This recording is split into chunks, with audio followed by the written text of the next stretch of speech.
How's it going, laser bursters? Up, Sixkilla, welcome back to the letter. We're still Becca, and we're on our way home after a troubling near car accident because we saw something horrible in the rearview mirror. You probably know what. But anyway, let's carry on. I'm sure it'll go better today. Where the fuck are we? Is this Zachary's place? It begins innocently enough. Or is this our place? I don't think I've ever seen this. Tuesday morning arrives like any other day before it, bright and clear. Even though it comes with an extra helping of the unusual October weather, I appreciate being able to catch a glimpse of the clear skies lately. After going through a bout of sickness last week, it does something to lift the mood of what would otherwise be a dreary morning. And despite being mostly a creature of habit, I wind up waking earlier than usual because of it. Still no earlier than Isabella, it appears. I assumed she'd take a day or two off because of what happened to Miss Cooper, but that doesn't seem to be the case. The sound of the morning news drifts from her unit when I walk past on the way to my mailbox. Chances are around this hour she's already dressed and ready to go, probably just waiting for the next bus to arrive. I tried following her example before, but I don't think I'll be repeating that. Really? How can anyone be up before the sun is up? It's a habit she's got from home, she said, instilled in her by the kind of life she grew up in. Like clockwork, it's always 4 a.m, either to help with the chores or prepare her little siblings for school. It surprised me the first time. She didn't look like someone who could. In the end, I'd have simply passed it off as one of the many things anyone will have to get used to around her. Not that I'll ever fully understand. I'm my parents' only child. We aren't well off, but so far I've lived a relatively easy life. I didn't have to think about bills or food for the next day, or paying for any siblings' tuition on top of my own, or supporting a sick father's medication. All I have to worry about were my grades. I have to gain Mum and Da's approval, or what we'd be having for dinner. When put next to hers, they all pale in comparison. They look less like problems and more like petty issues this way. Petty issues?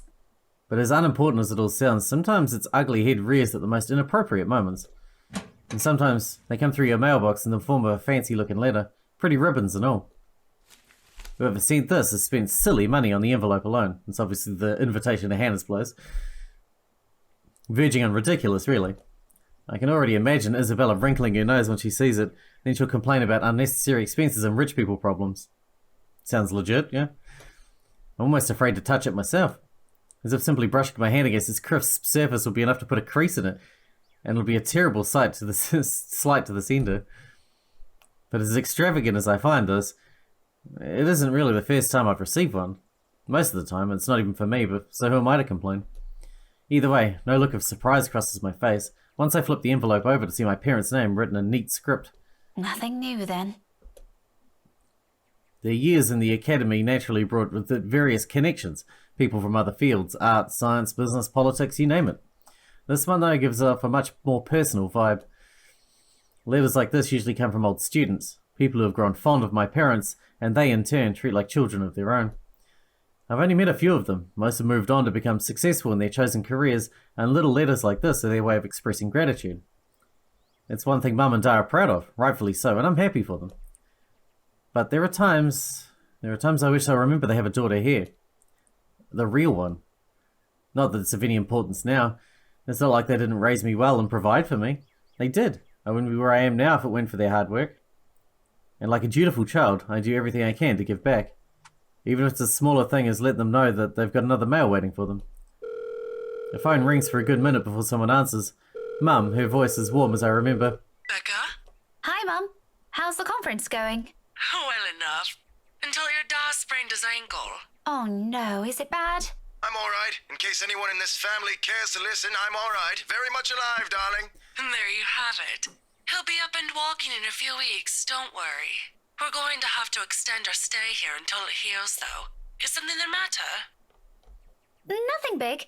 Just that this mail arrived for you this morning. A lie. Thankfully, she didn't notice. Although, if I'm going to be honest, a small part of me yearns for her to do so and ask me about it. But I put down the idea almost as soon as it surfaces. I shouldn't make them fret. They're busy. What does it say? Raise your glasses, give cheers to the good times, blah, blah. Becca manners. That isn't how I taught you to read.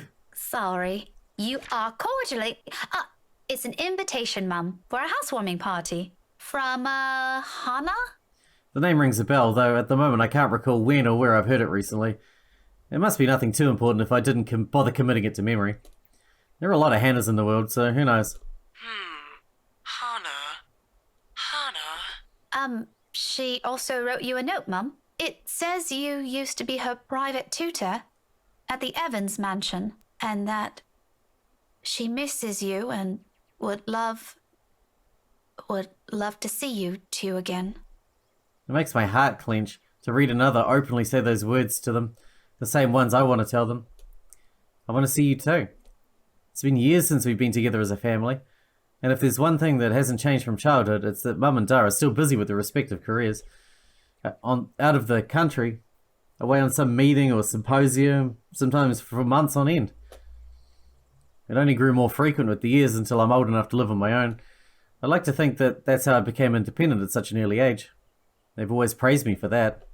At times I wish they didn't. Evans? Oh, I remember now. Honey, it's Hannah. Hannah Evans. Remember? Bright girl, 2 years older than Becca? Didn't she get married a few years ago? 7 now, I think. But they grow up so fast, these kids. Yeah, she invited us to that too. Fonte de Medici. But we missed that one because you had to present your paper in Singapore. We did send her a note after. Still a shame we couldn't attend, though.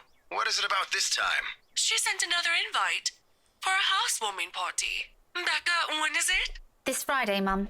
Oh, that's too bad. We'd love to be there, but Da's not in a condition to go walking around. I guess we'd have to decline again. I really miss that girl. I could go in your place. I let it slip without thinking. Personally, I've never been fond of gatherings, regardless of how simple people make it seem. But if there's one thing I hate hearing, this disappointed note in Mum's voice always ranks first. Whether it's directed at me or some other thing, doesn't matter. Are you sure? Don't you have work this Friday? The event will be in the evening, Mum. It shouldn't take anything away from my schedule. It's all right. The invite's for 2 people. I can bring someone with me so things don't get boring. I see. Maybe you can also invite Ashton? Mum, that's a sure no from him. He hates attending parties. Actually, he will be there. But I'll see what I can do. If not, I can always bring Isabella with me. You know her. She won't say no if there's food involved. Okay, if it's not going to be a big problem for you, I don't see why not. We owe you this one, darling. No problem, Mum. I'll even say hi to Hannah for you. Please do. And let her know we'd love to see her once we're back in the city. Leave her our number or something. I will. But you know, the 2 of you would have become really good friends. Don't you remember? You met with her once. If my memory serves me right, you were 12 then? This too, I can't recall. It's probably one of those meetings where we only talked a bit before going our ways. If she did leave an impression, I'm pretty sure I would have written about it somewhere or at least recognized her name. As it is, the only few people I remember clearly from that time in my life is Ashton and Mandy. To some extent. Mum must have sensed my confusion because she laughs. Don't push yourself too hard, darling. Really? It felt like having 2 daughters back then. Sometimes I wish they didn't send her away to boarding school. But, well, you know how often that goes with them. Still, try talking to her while you're there. Oh, we'll see. I'll let you know what happens after. I'm looking forward to it, darling. Take care of yourself. Will do. You too, Mum. Bye. Tell Da to be careful next time. She chuckles then. A hearty one, tender and always light on my ears.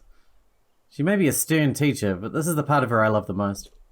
The sound of it still echoes even as our call comes to an abrupt end, bringing with it a memory from so many years ago, when life and responsibilities that accompany adulthood are things far from our minds. If given the chance, I'd like to go back to those. I don't dwell on it though, shaking it all away almost as soon as the memory forms a clear picture in my head. I've always wondered how Isabella can easily pretend everything's normal over a phone call, then bounce back to her usual self immediately after. I've seen her do it plenty of times. For me, it just drains whatever energy I have. And with a whole day of teaching still ahead of me, I can't afford to look exhausted in front of my students. Even for a wee bit, it's never a good example to set. So with another sigh, I put everything at the back of my mind and tread back to my room. The rest of my day waits. 15 minutes later, I'm heading back out, Dressed for the day, my car keys in hand. Ordinarily, I don't stop for anything. There's never a need to. That's the beauty of this apartment complex. It's quiet and everyone keeps to themselves. No useless platitudes in the morning. No need to wear a smile on your face lest other people are nosy enough to ask. Today, however, the morning broadcast still plays from Isabella's room. My brisk pace slows to a stop and a frown gradually forms on my face. She hasn't left. Of course, this isn't unusual. There are times where I've left earlier than she did, like last Friday, before their open house. Those days are few and far between. It only happens in the direst circumstances, though the last part of that might be a bit of an exaggeration. However, with what's happened in the past few days, maybe today is one. The death of a friend isn't something anyone can brush off, and for someone like Isabella's the kind who gets to attach to people easily. With Zachary, Ashton, and I, that has been the case. I can't imagine what she must be going through right now, especially when the woman was someone she owed a lot, despite their training being brief. I've given her the space last night in deference, but perhaps today might have been the proper time to check on her? Oh, whatever. I've still got time anyway. With light steps, I move closer to her door, hand already poised to knock. Still, I don't do so until I hear her answer me. Isabella? Belle? Are you in there? No answer. After a second, I finally knock, lightly so I don't disturb her in case she's sleeping and has merely left the telly running last night. Never mind how she never lets that happen. Ever. Waste of electricity and all. I just want to check on you before I leave. Is that okay? Are you going to work today, Belle? Still nothing. I'm about to leave. If you want, I can drop you off. Another round of knocking. Then I'm fishing out a copy of her keys from my bag and unlocking the door. She lent it years ago, after I complained about the mess and offered my help in cleaning up. I thought the gesture was completely unnecessary back then. After all, I could always knock. But she never did bother taking them from me, always returning it or turning it away from the conversation whenever I insisted. At one point, I simply stopped trying to hand it back to her. Isabella? I'm coming in, all right? Without waiting for her answer, I push the door open and step inside. Her unit's still a mess. Instant noodle cups on the table, a pile of clothes on one side, papers strewn about everywhere, and an unkempt bed, among other things. This much is a given, will always be a given. I've been here several times already, and I still wonder how she can function like a human being with a place in this state.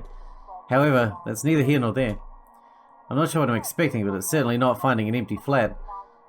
Granted, she should have left earlier, far earlier than usual. But she never ever leaves without making sure she's unplugged everything. That's something she doesn't forget to do. It doesn't help that her bathroom appears unused this morning. Another habit, and it could only mean she hasn't been here since last night. Oh, she's at Zachary's house. This is the time she stayed at Zachary. But then why's the TV on? Perhaps even since the morning after Miss Cooper's death. Either idea doesn't sit well with me. What with the news we've been hearing lately. The authorities are still trying to find the cause of death for all the victims. Early investigation revealed most of them were employed under Briar Realty Corporation at the time of death. Meanwhile, BRC has refused to comment on this. Gathering my wits, I immediately place a call to her mobile. It rings for a good minute. The sound of comfort in itself, but when another minute rolls by without her answering, well, I'm not a woman prone to panicking. Sudden bounce of temper, maybe, but never panic, despite how I may sound when I'm speaking. And when it ultimately goes straight to her voicemail, a sigh is the only thing I can let out. The pause doesn't last long, though. In the next moment, my fingers are already moving across the screen in search of two people who might be able to help. It's Ashton's number I find first and dial. Call it a habit, but even Isabella thinks he's dependable when the situation calls for it. Despite how much they give each other grief, that already says a lot about him. There's Zachary, but around this hour he's probably still sleeping. If he has freelance work, it's very likely he's just gotten himself in bed. He's the last person I want to bother, if anything. The wait doesn't take long. Soon a click. Then Ashton's voice echoes through the receiver, rough and still heavy with sleep. You never did grow fond of mornings. Becca? Christ, what time is it? What's up? Not you, apparently. Good one. Did you call us early just to make that joke? I'm going back to sleep. No, Ash, hold on. This is important. Becca, stakeout last night. Make this quick. I've still got a few hours before the chief bothers me. Sorry, I'll let you go back to sleep after. It's just that... Wait, you were on a stakeout last night? Did I say that? said that. Forget I said anything. Forget we had this conversation. Mornings, man. The ultimate truth serum. So, you have no idea? About what? About what? I also have no idea why we're talking so early in the morning, so there's that. No, will you stop sleep talking or whatever for a second? Belle didn't come home last night. She's gone. Who? Isabella!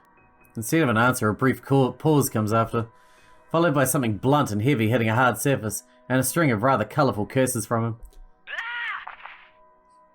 The moment might have been one of the many things that I'll keep to myself and remember fondly in the next few days if things aren't the way they were. When he picks up again, there's no trace of sleep left in his voice. Say that again, from the top. Isabella's gone, Ash. She didn't come home last night. Her flat's empty. She left her telly running. You know she doesn't do that at... Okay, Becca, stop. Calm down first. You're starting to panic. I'm not! You are. Breathe.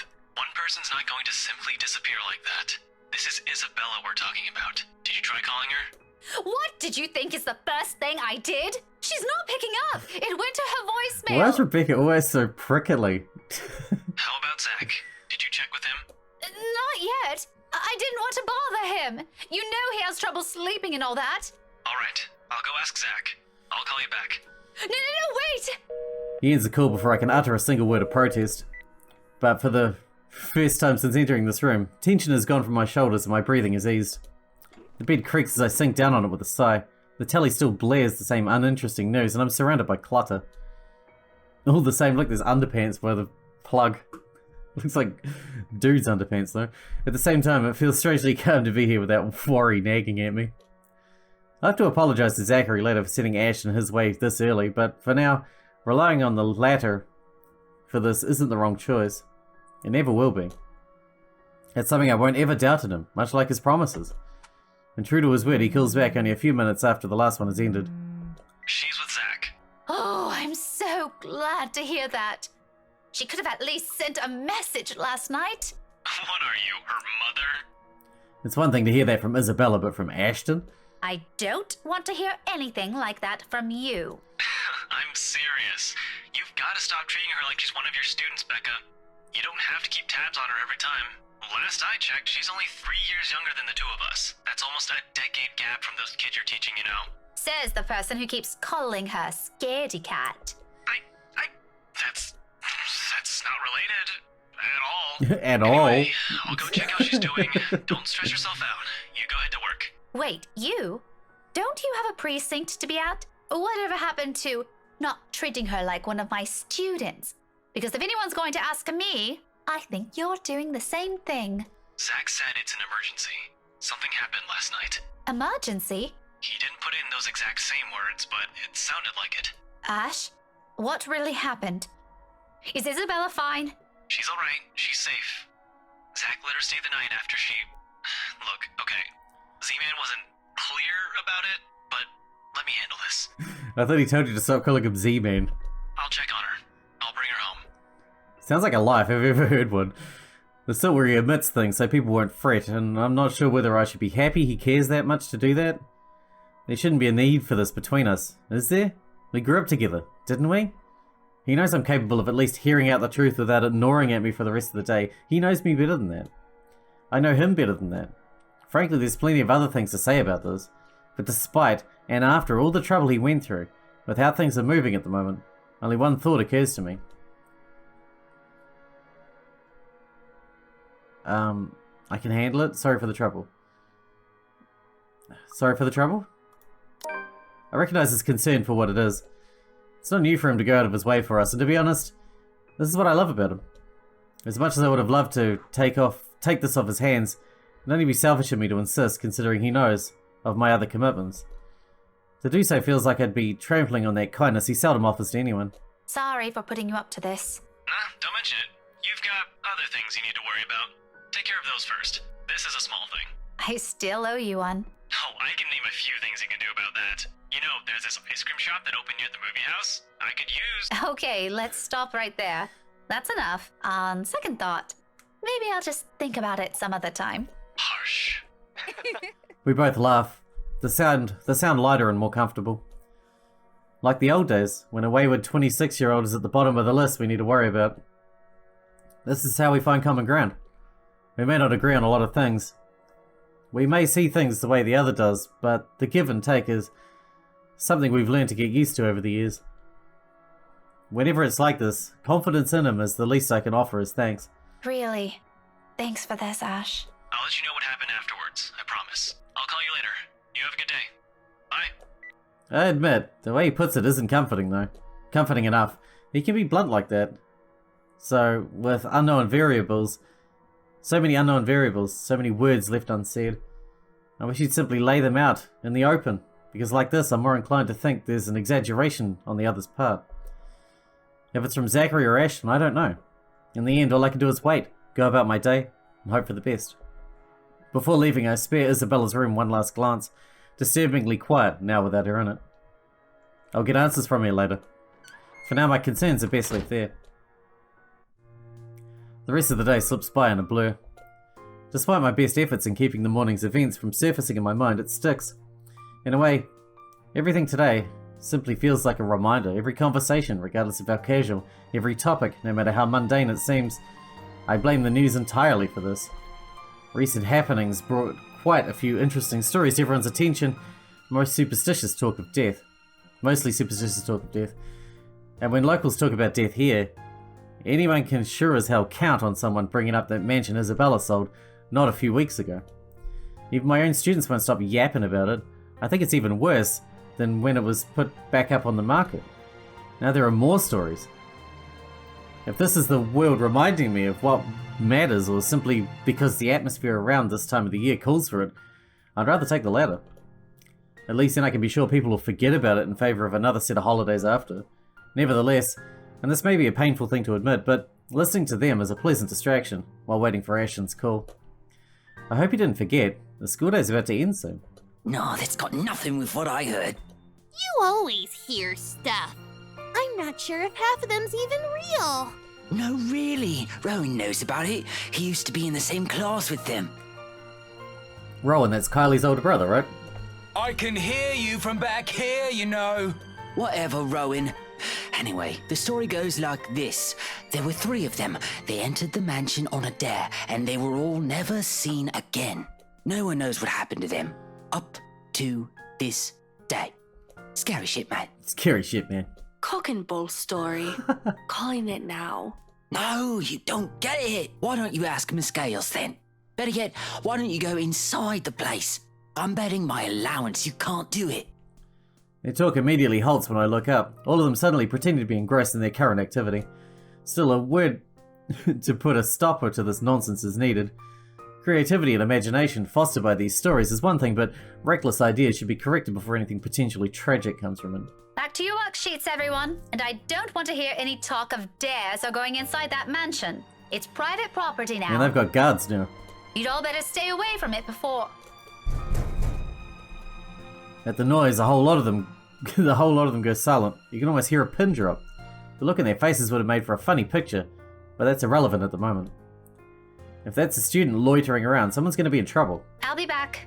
If you're done, you can leave your worksheets on my desk. Keep the noise to a minimum while I'm gone, okay? I can sense their eyes on me as I walk out the door. A muttered kind of anticipation. A bit of unnerving, but it's far more agreeable than the feeling of being watched I've been enduring these past few days. Class is still in session for most of the rooms. In a few hours, one final bell rings, however. This place will once again be filled with busy chatter and footfalls, an everyday cycle in itself.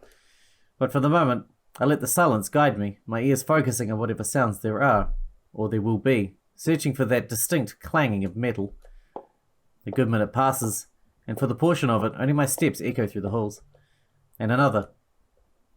I'm about to turn around when the sound of it halts my footsteps. It's a little muffled and infrequent, but grows louder after each interval. With the hallway devoid of people, if I don't put a stop to it soon, it'll start to disturb the other classes still going on. Looking for it doesn't take long. All I do is follow the racket, and shortly I'm standing in front of a nondescript row of unoccupied lockers. And from the inside of one of them, sitting in the middle, comes the noise. Annoyingly disruptive now I'm facing it. Like someone's pounding on the metal door from the inside hoping to get out. Leaning forward, I try to get a glimpse through the horizontal slats of whatever's causing it. But in this light, only darkness greets me in another round of clanging. Louder than the previous one. More desperate. I've heard stories before from other schools from a few colleagues who had to deal with it once or twice. Although personally, I've never encountered one myself. And I can only thank the heavens I haven't. Yet. But... If this is another kid some other student stuffed in a locker. With a huff, I straighten up and study it briefly with a frown. Without delay, I reach for its handle and... At once it stops. Immediately replaced by the muffled sounds of a mobile phone ringing. I give the door a few raps before taking my attention away. A second. Another. When nothing or no one responds, I finally avert my eyes and I pull out my mobile. Ashton's voice greets me from the other end of the line, oddly cheerful in light of the morning's matters. Or maybe because I'm expecting some grave or serious news from him? Instead, I get this. Hey, Becca. Well, you sound happy. I do? My voice still sounds the same to me. There are only two things I know that could be a reason for his tone. Sweets, or he's gotten a good lead in his case. From the sound of it, I'm going to assume it's the former, since lately the case is all that's been running inside his head. If there's ever a third one, I've never heard of it. Yet. It can only be one of the two. Ignore that. How's Isabella? Drove her home a few minutes ago. I think she's sleeping now. Sorry this took a while. Z-Man gave us the puppy eyes after we tried to leave. Had some food prepared for us, apparently. We didn't have the heart to say no. That's all right. Is she okay now? I'm not really sure. She didn't say anything to Zach, but she mentioned a plan to take a few days off from work. It was a passing comment before I left her, so I didn't get to ask. Must be because of Rose's death. Could be. It doesn't seem like it from Zach's story, though. He said she was shaking when she got there. Shaking? The word triggers a memory. From 3 days ago on the way home from her little treat after she sold the mansion. I didn't think much of it at the time, but I won't lie, it scared me. The terrified look on her face. How she sounded when she suddenly screamed. Becca? Still there? Yeah, I just remembered something. Sorry, don't mind me. Look, if you can talk to her, get the story out of her. That would be great. She wouldn't talk to Zach or me even when I tried. Maybe she'll speak up if it's you? I'll give it a go, but I can't promise anything, okay? You know how stubborn she can get, but thanks for letting me know about this. If you want, I can get you that ice cream thing you mentioned tonight. As thanks. Just as thanks for all the trouble I've caused today. Believe me, I'd love to take you up on that offer, but I've got something on my schedule this evening. Maybe some other time? Thanks a lot, Becca. There's a short pause before he cuts the call from his end, and once again I'm alone with my thoughts. But rather than answers, all I got from it are questions. More of them. One on top of the other. As if the world isn't planning to give me a break anytime soon. But that's a problem I'll tackle later. Right now I've got students who need to be taught follies of eavesdropping, if the slightly open door and the smothered laughter from inside is an indication. All right, enough eavesdropping. All of you, back to your seats. Is that your boyfriend, Miss Gales? None of your business. He totally is. A quick scuffle follows that comment. If there's a retort prepared at the tip of my tongue, I drop every pretense of letting it loose on them. There's no use arguing with teenagers sometimes, boisterous as they all are. They're still my kids though. Rough around the edges maybe, but still my kids. Shaking my head, I head back to the classroom with a smile, not before taking a glance at the locker again. It hasn't made a sound since. Must be the wind. You should probably open it just in case there was a kid stuffed in there and now they've passed out from lack of oxygen or something. I don't know. Just seems like the responsible thing to do. So without another look, I leave it alone. Yeah. Yeah, exactly. All in all, the entire school day ends without a hitch. It could have gone better, mind you. But with exams nearing, getting out of work before the sun has set, looks as though it's a far-off dream for now. At least until they're over. Then we can have the holidays to look forward to. There really are times when you simply take what you can get for the time being. Nothing wrong with that. All I'm hoping for is that this will continue until the whole day ends. There's still that promise I made to Ashton, and frankly, the idea alone doesn't sound good. If Isabella didn't talk to them, what makes them think she'll talk to me? It's not like there's a hierarchy, is there? Just because I can handle Isabella's childish tendencies doesn't mean I can do it all the time. Really, those two give me too much credit. I agree. Nevertheless, I'm keeping my fingers crossed, if only because I'm also worried about her, and by Zachary and Ashton deem it important that somebody get the story out of her. Here's to hoping it's got nothing to do with that letter again. Of course it does. I understand if she feels a bit stressed lately, but keeping that story going on for more than a week is... It's bound to get tiring at one point. Seriously, I merely don't want this to end in another argument. God willing, the cafe's special will help smoothen things out. After all, it's always been food with her. Or money. But mostly food. At this hour, the cafe is unusually filled to the brim with people. That's the reason Isabella and I rarely go here during the evenings. It's simply too much of a hassle when we can prepare food ourselves in the comfort of our homes. And there really isn't much reason to eat out lately. While with life going on a busy streak, no time for long lines. Better to spend that doing something productive, yeah? Lucky there isn't one tonight. Only a few people are idling around the counter. 4 of them, in fact. A woman in her 60s, a teenager busy with his phone. Both are just waiting to be served their orders. The other 2, a posh-looking man and a child who I immediately recognize as Kylie, appear to have not yet picked anything they want. For some reason, my stare lingers at the guy. Though dressed relatively well, and looks harmless, I haven't seen him around these parts before. Someone new in the neighborhood, perhaps? Even so, there's something familiar in him. Feels like I've seen him somewhere before. It also begs the question of why Kylie is with him. Of course, the girl easily takes a liking to anyone who buys her sweets, so it's both a bit worrisome and unsurprising. Isn't he like her uncle? Or godfather? Something like that. The blonde bloke doesn't look particularly thrilled with the company, though. I tear my eyes away from them soon enough, once the guy at the counter appears, ready to take my order. That, and I'd also hate to be accused of ogling strangers. 2, evening special, takeout. He's already punching the order before I even finish. Saying my order out loud is really more of a formality's sake, and made out of habit. He's known Isabella and I long enough to know that if we ever drop by here, he already knows it's always because I'm buying dinner for the 2 of us. I rarely visit here alone if I can help it, but Isabella can sometimes be a bad influence. He gives me the small smile before leaving to prepare my order, while I fish for my wallet when... Look, you little ankle biter. If I buy you the biggest parfait they have, will you please behave? She seems like a behaved child, and she said big parfaits are bad for you. Small parfaits are good. I would just like 10 minutes of peace and quiet. You said you'll get me some bread pudding this time. Yeah, well, darling, they said they ran out of it. Just pick another one so we can be on our way. Their parfait doesn't look as cute as the one my mom bought me. Parfait is just ice cream, sweetheart. It'll melt no matter how dainty it appears. In the end, it'll all look like an ugly puddle. Now come on, just pick one. It could even be the most expensive one on that list. I don't give a shit. I don't care. Oh, what I would give for someone to buy you off my hands right now. What? My whole attention instantly snaps back to them and their conversation. Jumping to conclusions isn't something I'm particularly fond of, especially when all I've had are baseless assumptions. But you can't trust a stranger these days. No one around the cafe seems to have noticed his words either. Very suspicious words. Still, I don't move. Yet. But my hand has already shifted from my wallet to the book I'm carrying. A hardbound textbook. Looks harmless, but if the situation calls for it, it might be a good deadly weapon. Might. I haven't got the chance to try it anywhere, so far. Today could be the day. But you promised. Look, if you don't want a parfait, how about a Bonifay pie? I'm sure it'll taste just as good as any other bread pudding. I'll even buy you the entire tray. How does that sound? That's not what you said before. Well, sweetheart, adults change their minds sometimes. You said if I come with you, you'll buy me a bread pudding, and I did, and now you won't keep your promise. I want to go home. I miss my mom. No, darling, if I remember correctly, and I have a good memory, honey. What I said was, if you come quietly with me, I might buy you one. The quiet part didn't happen. Though now that I'm sober, I think this is a bad idea. And I should just ship you someplace else for that peace and quiet. Oh, that's it. No hesitation.